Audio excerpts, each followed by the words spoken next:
Sodexo, en résumé, c'est d'abord une formidable histoire de croissance responsable qui s'orchestre autour de la qualité de vie que nous servons auprès des personnes, des hommes et des femmes que nous sommes fiers d'accompagner dans leur vie. Sodexo, c'est 3 activités. Une première, des services sur site que beaucoup de gens connaissent, avant tout la restauration, qui reste aujourd'hui les 2/3 de notre chiffre d'affaires. La restauration, mais aussi autour de ça, plusieurs dizaines de services que nous intégrons pour créer des expériences de qualité de vie sur les sites de nos clients. Une deuxième activité qui, elle, est portée par les plateformes digitales de nos avantages pour les salariés, donc les célèbres avantages comme la carte restaurant, la carte cadeau, les cartes sport, loisirs, etc. Donc une activité déjà très digitale depuis de nombreuses années et qui accompagne finalement les consommateurs dans leur vie au quotidien. Et puis, la troisième activité, qui est une dizaine d'années dans le groupe, qui s'appelle les services aux particuliers à domicile, essentiellement les crèches et l'accompagnement des personnes âgées à domicile.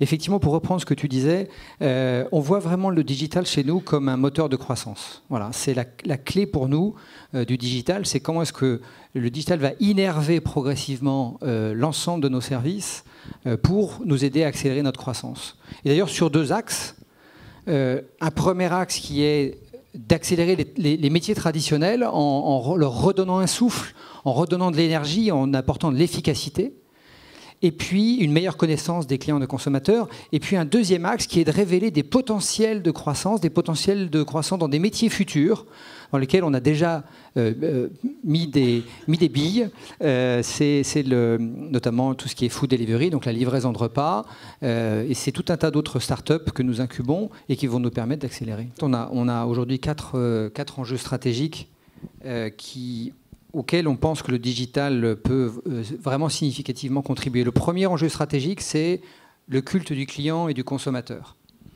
Et si je mets client et consommateur ensemble, c'est que, en fait, Sodexo est en train de se transformer et de passer d'un métier de B2B à un métier de ce qu'on appelle le B2Me. Et le Me, à différence du consommateur, c'est que le Me est un homme, une femme qui non seulement est un consommateur, mais quelqu'un qui a des envies, qui a une vie au quotidien, qui a notamment des envies de qualité de vie. Et là où le digital peut nous aider, c'est que justement, il peut nous aider à personnaliser l'expérience, parce la qualité de vie, c'est quelque chose d'extrêmement personnel. Et donc, plus on connaîtra notre consommateur, plus on sera capable de customiser, d'articuler des services pour créer cette expérience unique de qualité de vie. Le deuxième pilier, c'est un pilier d'efficacité opérationnelle. Et parce que l'efficacité opérationnelle, elle est essentielle dans une entreprise comme la nôtre. Le danger d'une entreprise comme la nôtre, c'est la taille. On devient un éléphant qui n'arrive plus à avancer. Et donc, il faut arriver à mettre de l'agilité. Et donc, le digital, pour nous, ce ne sont pas que des apps pour les consommateurs. Le digital, ce sont des leviers d'efficacité qui nous aident à réduire le reporting, à améliorer le back-office, travailler sur des sujets comme la sécurité alimentaire, par exemple. Voilà. Le troisième axe, c'est l'axe des talents. Et nombre de vous le savent, il faut emmener nos talents vers ce nouveau monde dans lequel il y a beaucoup d'inconnus et où finalement les compétences restent rares. Et quand on emploie 460 000 personnes, eh bien, ça nous oblige. Voilà, on a un impératif de former les gens. Et le digital va nous aider à les former plus vite à ces disruptions qui arrivent. En fait, le quatrième pilier, pour terminer là-dessus, c'est un pilier d'ancrage sur la responsabilité sociétale. Nous sommes nés dans la responsabilité sociétale. C'est ce que Pierre Bellon a construit dès le départ avec Sodexo. Eh bien, le digital peut nous aider à accélérer, notamment sur des sujets comme le gaspillage alimentaire, on pourra y revenir, qui est un scandale absolu sur lequel il faut qu'on travaille tous, nous bien sûr, mais nous tous. Quand on se voit confier une tâche aussi vaste dans un groupe de 460 000 salariés, on commence par quoi ? On commence par l'écoute et on commence par l'échange. Et par faire le tour de tous les métiers, comme vous le disiez. Voilà. Et j'ajouterais une chose que tu as très bien fait, Bélène, c'est que la tâche est immense. Donc 72 pays, des segments de clientèle très très différents entre l'offshore et puis l'hospitalier, etc. Et donc plus ou moins d'appétit, plus ou moins de résistance. Et là où tu as su prendre les choses, c'est finalement comme une rivière qui s'écoule, prendre le commencer par les chemins où il y avait de l'appétit, plutôt que d'aller se prendre les murs.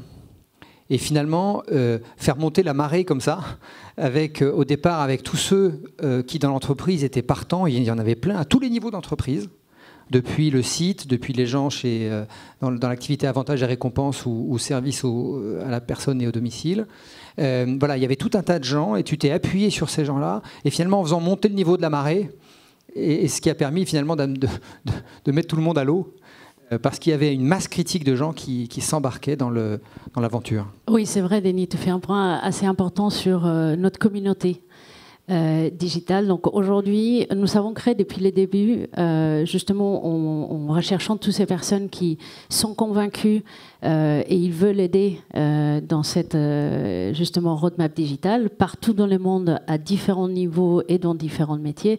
Nous avons créé une communauté virtuelle, notre communauté digitale, et aujourd'hui c'est une extension finalement d'organisation.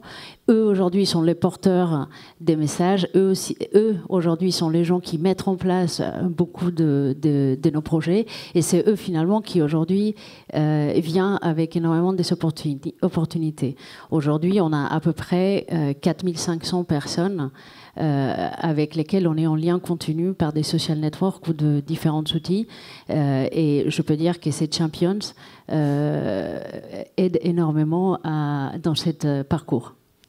La donnée, finalement, est un levier qui peut nous permettre de prendre des meilleures décisions. C'est encore une fois, la donnée, il faut la traiter, il faut la travailler en fonction des besoins business. Je pense que la donnée, par contre, non seulement peut nous permettre d'optimiser les services aujourd'hui, mais je pense que très vite, nous pourrons construire de nouveaux services ou de nouveaux modèles grâce à la donnée. D'une façon générale, quel type de relation souhaitez-vous développer avec l'écosystème des startups? Est-ce que ça passe, on l'a compris, à travers ce fonds, mais pas que à travers ce fonds, j'imagine? Est-ce que l'idée d'un incubateur vous intéresse?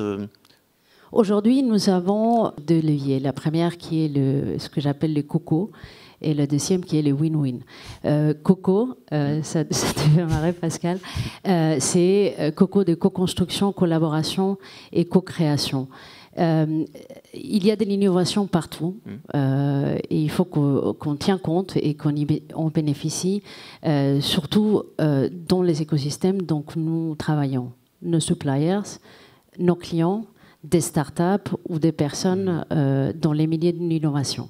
Donc nous avons créé des liens, par exemple, avec des incubateurs ou des accélérateurs en Chine. J'ai déjà mentionné Xnode et Neobay.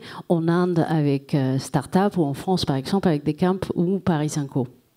Également, nous travaillons avec nos suppliers et nos clients. On a beaucoup de projets en co-innovation et partout dans le monde qui commencent à porter ses fruits. Finalement, ce qu'on fait, c'est qu'on va aller chercher l'innovation là où il se trouve. Win-win, pourquoi? Comme je vous ai expliqué tout à l'heure, c'est très important que dans cette démarche des partenariats avec des autres acteurs, on y gagne tous. Sinon, on n'arrivera pas. Comment vous arrivez à déployer autant de qualité, de faire du sur-mesure, avec autant d'agilité partout dans le monde, avec toutes ces différences culturelles? Je ne sais pas combien de nationalités vous embauchez, peut-être 120, 150? Oui, on a plus de 100 nationalités dans le groupe, ça c'est sûr. Voilà. Il y a 100 langues qui sont parlées dans le groupe, plus de 100 langues. Rien que quand on fait une enquête d'engagement, on ne peut pas la faire sur 100 langues, on la fait sur 40 langues, ce qui est déjà pas mal. Alors, merci de ce feedback. Alors, le déploiement agile partout, on n'y est pas encore complètement. Hein. Oui, la force d'innovation locale, l'esprit entrepreneurial partout, ça c'est notre ADN depuis le départ. C'est d'ailleurs ce qui a, vous parliez d'un développement rapide, c'est ce qui a été la force extraordinaire du groupe du développement de Sodexo. C'est une multiplicité d'entrepreneurs qui prennent l'étendard, qui vont le planter sur un territoire et qui vont développer en écoutant les clients, en développant nos services. Le challenge qu'on vit aujourd'hui, c'est justement comment est-ce qu'on arrive à innover at scale. Voilà, on a plein d'innovations partout et notre grand objectif, alors on arrive sur certaines choses, c'est arriver à reprendre le meilleur d'une innovation et à la déployer partout. Parce que quand vous la déployez partout, je pense que vous connaissez ça, vous avez évidemment le syndrome du not invented here. Non, mais moi je suis différent, je ne suis pas comme les autres, etc. Donc c'est pas toujours facile, mais on a développé peut-être, tu peux donner 2-3 outils qui nous aident dans ce domaine-là. Oui, donc on a développé un digital bank, Denis aime bien l'appeler les Google Search, de nos projets d'innovation dont les employeurs peuvent aller chercher dans cette digital bank tous les projets les employés. Merci. tous les projets qu'on a ou en déploiement ou qui sont en train d'être construits avec toute l'information précise sur chacune des projets. Également, ils peuvent trouver les skills, les gens qui connaissent les différentes technologies au sein du groupe. Et c'est un des outils qui nous permet finalement de faire en sorte que les gens, quand ils ont un problème, ils n'ont pas à réinventer le même parcours dans les différents projets. Sodexo est connu pour faire des services de qualité. Je voulais savoir comment le digital vous aidait en interne pour faire le suivi de tous vos process qualité. Alors c'est une très bonne question. Alors, merci. D'abord, on sait que la qualité, elle est vécue et elle est testée au quotidien par nos consommateurs. Je pense notamment sur la restauration. Donc, on sert à peu près 100 millions de consommateurs et je peux vous dire qu'ils ont chaque jour une vision très très claire de la qualité de ce que nous servons. Et donc, là où le digital peut nous aider, c'est typiquement dans tout ce qui est feedback consommateur. On dépasse l'enquête annuelle qu'on pouvait faire ou bisannuelle sur papier, vous voyez, qui était très difficile. Avec maintenant, et Belen le mentionnait avec notre application So Happy at Work, vous savez tout de suite si ça s'est bien passé ou si ça s'est mal passé. Voilà. Et donc, du coup, vous pouvez faire des liens avec le menu, avec la chaîne d'approvisionnement, etc. Donc, ça, c'est un exemple très concret. L'autre exemple concret, c'est la maîtrise de notre supply chain. On a de plus en plus évidemment de sourcing local, ce qui veut dire que ça apporte une dimension de complexité par la multiplicité des sources, et justement le digital peut nous aider à fluidifier la relation avec nos sous-traitants, avec nos fournisseurs. On regarde aujourd'hui le blockchain sur la traçabilité, on fait des premières expériences. Donc voilà 2 exemples très concrets qui nous permettent de travailler justement sur la standardisation de la qualité. Ma question est la suivante. Avez-vous tenté, vous, de développer uniquement par l'interne des services de plateforme digitale ou, et vous y avez commencé à y répondre, Sodexo, de par sa taille, a conclu et vous a laissé penser que seul un co-développement, notamment par de la croissance externe, était possible? Non, pas du tout. L'interne est fondamental chez Sodexo. Encore, j'ai dit, j'ai jamais vu une entreprise dans mes années de consulting avec autant de talents et d'entrepreneurs. Corpap, c'est un programme finalement où on émerge des startups, mais nous avons mis en place une plateforme collaborative qui s'appelle InnovHub. Donc, c'est un canal ouvert pour les employeurs pour proposer des idées ou des solutions. C'est un canal continu. Les employeurs peuvent aussi voter et sélectionner celles qu'ils veulent. Et c'est ce qu'on fait, surtout, c'est d'animer, que ce soit de façon par métier régional ou global, animer ces forums pour faire en sorte que vraiment on tire cette innovation du terrain. En ce moment, nous avons lancé notre concours mondial de Simplify My Day. Denis, peut-être que tu peux l'expliquer en français. Oui, non, mais l'idée, c'est de dire, vous savez, le danger des grandes entreprises, c'est la lourdeur, la bureaucratie, c'est ce que je disais tout à l'heure. Et du coup, on a lancé dans l'innovation, plutôt que de lancer des thèmes comme ça un peu dans tous les sens, on leur a dit, on a lancé en interne en disant, voilà, on vous demande juste les idées pour cette série-là de 6 mois, on vous demande juste les idées qui vont simplifier la vie au quotidien des opérations, la vie de nos gérants sur site, la vie, voilà. Et Et donc ça, on a eu un retour extraordinaire. Donc on a aujourd'hui 1500 idées qui sont déjà remontées. On est en train de faire voter. Notre objectif, et ça c'est très important quand on a des plateformes comme ça, c'est de choisir 10. Donc on vise un par région. Et faire en sorte qu'on accompagne la mise en place et la scalabilité de ces projets.